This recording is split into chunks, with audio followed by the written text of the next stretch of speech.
Mga parents. Kaya sa parents, congratulations din po sa inyo. Mga parents po, iba na po sa piling, congratulations po sa inyo. Lalo na, kanina, habang sinasabi yung honors, yung mga karangalan, talagang napakasaya. Kitang-kita mo sa mga mukha ng mga parents. May isang tanong lang po ako sa inyo. Ay, di ba, pagka may mga graduation, may mga suporta ang ating lokal na pamahalaan,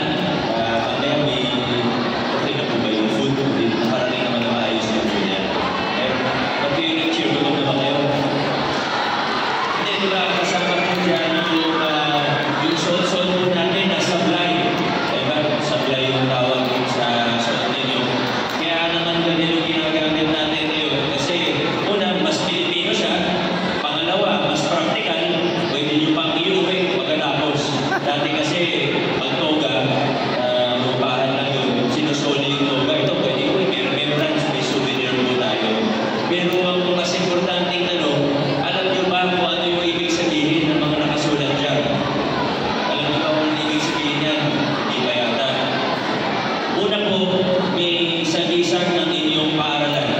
Ano yung paaralan ninyo? Payo Elementary School.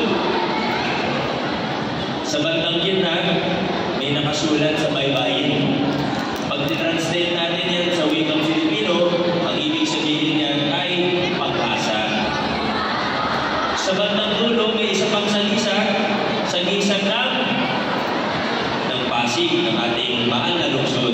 At sa pinakadulo, may mga buhit, may mga linya na blue and white para siyang tubig na umaagos.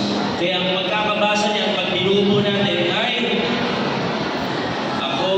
graduate ng Nagpayo Elementary